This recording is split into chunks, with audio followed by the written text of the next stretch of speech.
Alright, so here we are, easy. We are going to just walk around here. There's a lot of distractions. She's not really engaged with the distractions, which is better. But every time she decides to go, or every time she checks back in, I'm gonna mark it and tell her to come get a reward from me because that was a good decision. She's done really well these past couple months. Like, she used to chase balls and want to do all these things. The only thing that we need to work on is squirrel. Good job. Is a squirrel. Good girl, good job. But for the most part, she's been pretty chill. So you see how there's a ball right there? And she looked away. Good job. So she used to chase balls, but now kind of getting desensitized. Yes. Getting desensitized. Yes. Good. And notice how I don't really want her free. Easy. I don't really want her in a specific command, but if she gives it to me, good girl. Then I'm going to reward her after I mark. Never do it at the same time, as a reminder. It's really good. Nice. If I start walking, she should start walking too. Alright, and then she can't go too far or stay too far back because she'll feel that pressure. And then sometimes you can just remind her what the command is, which is this way or let's go, so that you don't need to rely on the pressure. Let's say you have off-leash stuff going on. This way, like that. The off-leash would just be reinforced with the leash pressure created, or the leash pressure that's associated with the stim. This way. And then she stays in the area, right? Most of the time, I want her, yes, to make the decision on her own, like she did, yes. But sometimes we have to help her out. All right, this way. Good job.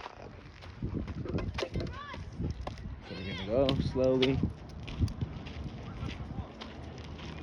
Very lax, because we've done the foundation work already. Then eventually, easy.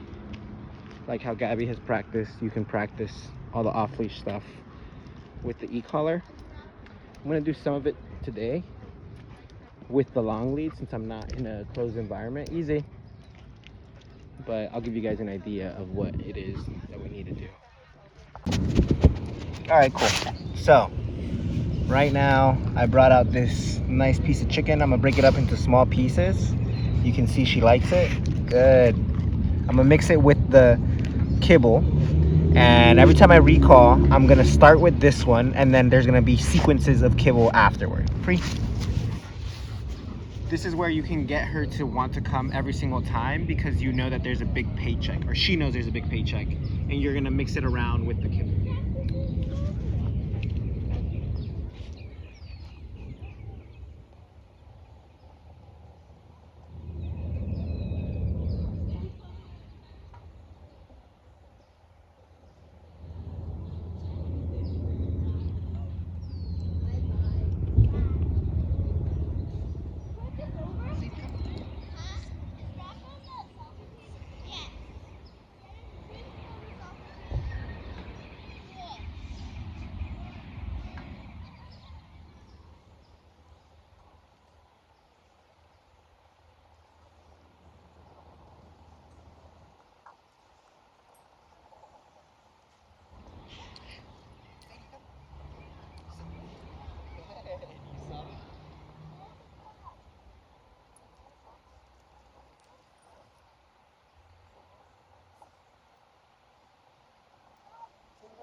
Sadie.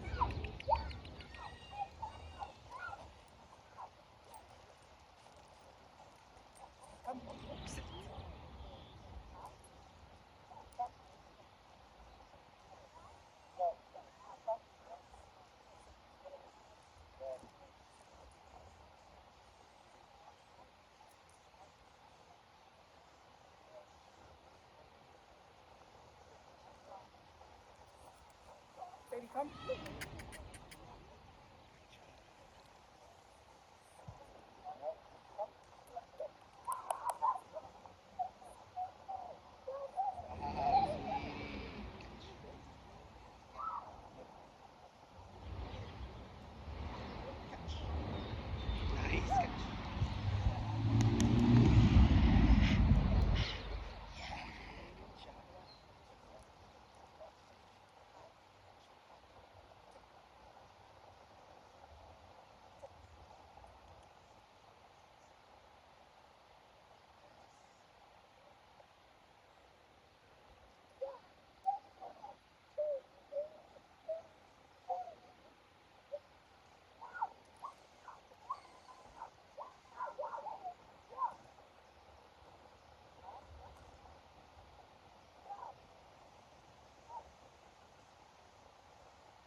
Alright, guys, so this is going to be a little different. This is our break time, and it's kind of where we start relaxing and we're just with our dog. And the main thing I want you to understand is Sadie starts rolling around, enjoying herself, totally fine. Um, Eventually, though, she starts getting a little too excited, and you're going to notice here that she gets too excited, and I shut her down from doing the zoomies. Because the thing is, if she starts doing the zoomies on her own, you're not going to be able to control her afterward, or it's going to be very difficult to control her because she's at this neurotic state. And why let her get to it? So right there, starts running, and I kind of shut her down, and I'm like, hey, you can't do that, right? And then she looks at me, shakes it off, and it's like, okay, fine. I guess that's the rule. I can lay down on the ground, I can roll over, I can do these things. But running and going crazy, that's not acceptable.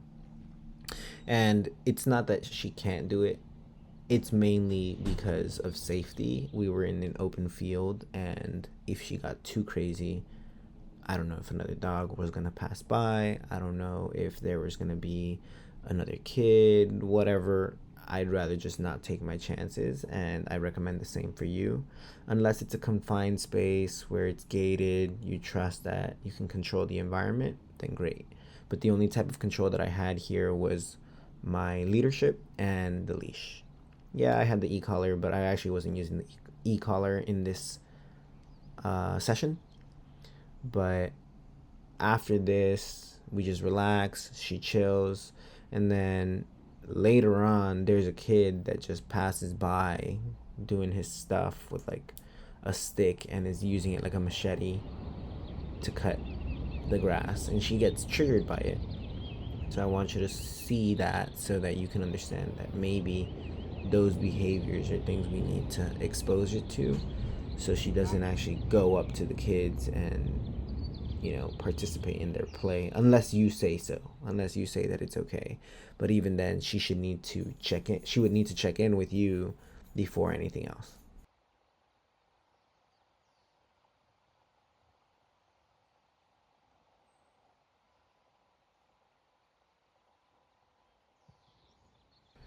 And so when that happens, in terms of her getting up and wanting to go to the kid, I just make myself more engaging than whatever that was. And it's a matter of getting up, practicing the training that we've done, making sure she understands, oh, yes, I forget, my human is more important, more exciting than anything else out there. The main thing you'll see as the sign of I'm fixated is her being fixated on the distraction. It could be her just staring, it can be her getting up, it can be her staring and getting up. It could be a lot of things. Like right here, she's staring, right? So I'm already thinking she's thinking something.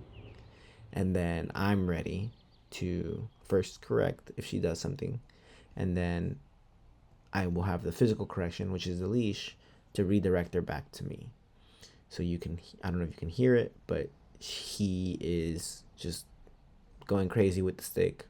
That's fine. And this is just between us. I think he purposely turned around to do it in front of Sadie because he was going the other direction, which in my eyes, I was like, that's such a kid move. But that's how kids are, just like dogs. They're a little predictable yet unpredictable. And the only thing I can do is control her, like how I did there. Right? I told her, hey, you gotta chill.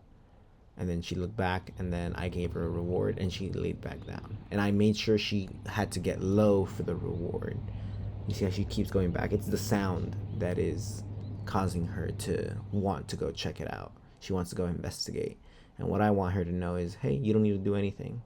Which is where I start scatter feeding and making her understand that our environment around me is the best thing that she should pick. Anything else that happens, don't worry about it. It's not your problem, not your business. What's it called? Not my monkey, not my circus type thing.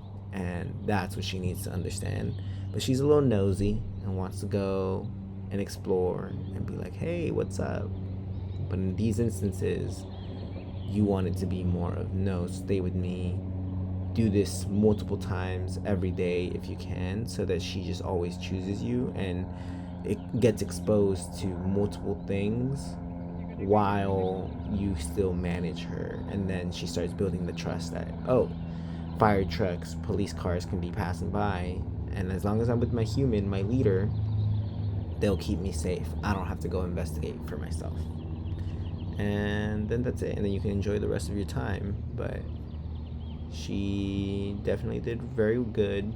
I will start training again in this video so she can release more of that energy.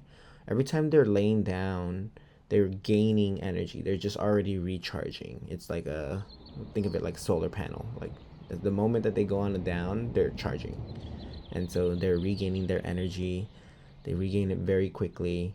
And so it's our job to add movement, add engagement, add that fun activity to them so that they can first see you as the leader, second release that energy, and then be fulfilled through that bond, the bonding activities that you do. Yeah, this can be running, this can be training. Right here I start practicing impulse control. I start using duration and distance. She messes up a couple times, you just put her back because that's what we got to do. We just got to guide her. We can't be mad that she gets off.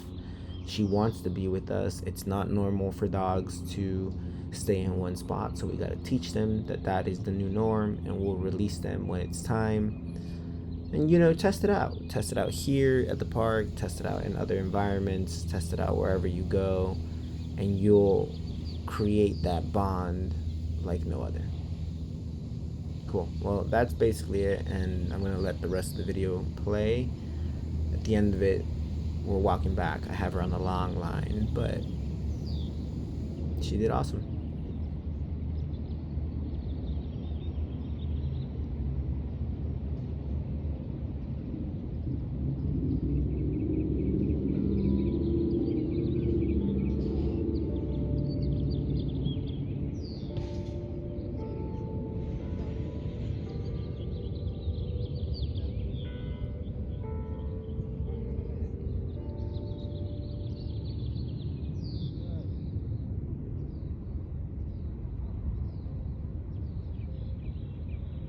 Good job, sweetie.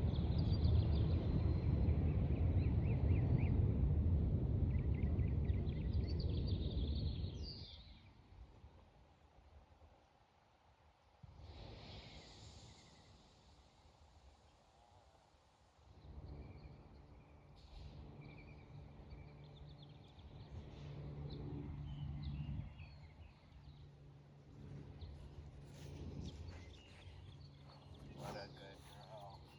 Sadie, come.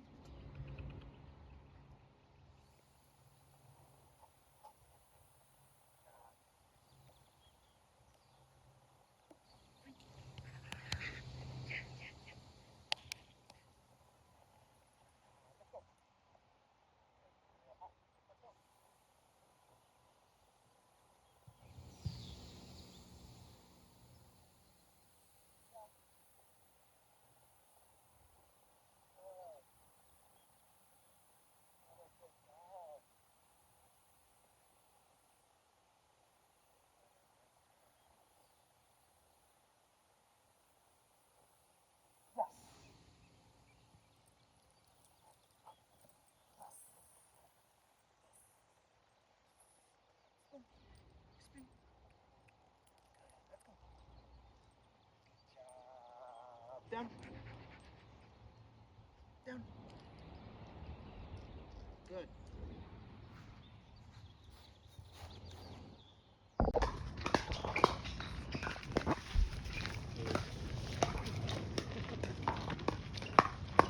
Now you're just walking with a long line, giving her some freedom. If she goes too far, it's time to go this way. And I time it with that leash pressure right there, and we should be chill. She did really good today. You guys have definitely been practicing, which is good. It shows. Keep doing it, and you guys are gonna love her even more every day, hopefully. The only thing we did practice a little bit more was the dog park. There's a ball that was being thrown, and we know how she is, so being ready, and you just redirect her, and you're just like, you can't do that, girl. You could even have the e-collar if it helps you a little bit more. Just be prepared. Easy. Should be prepared, and you can say this way to kind of give a command, but not so serious. You're just like, let's keep walking. Easy. Good job, sweetie. Notice how she just comes back and is like, oh, I guess this is it. Doesn't need to come fully behind me. I just said slow down. And then we'll make it inside. We should be good. Easy.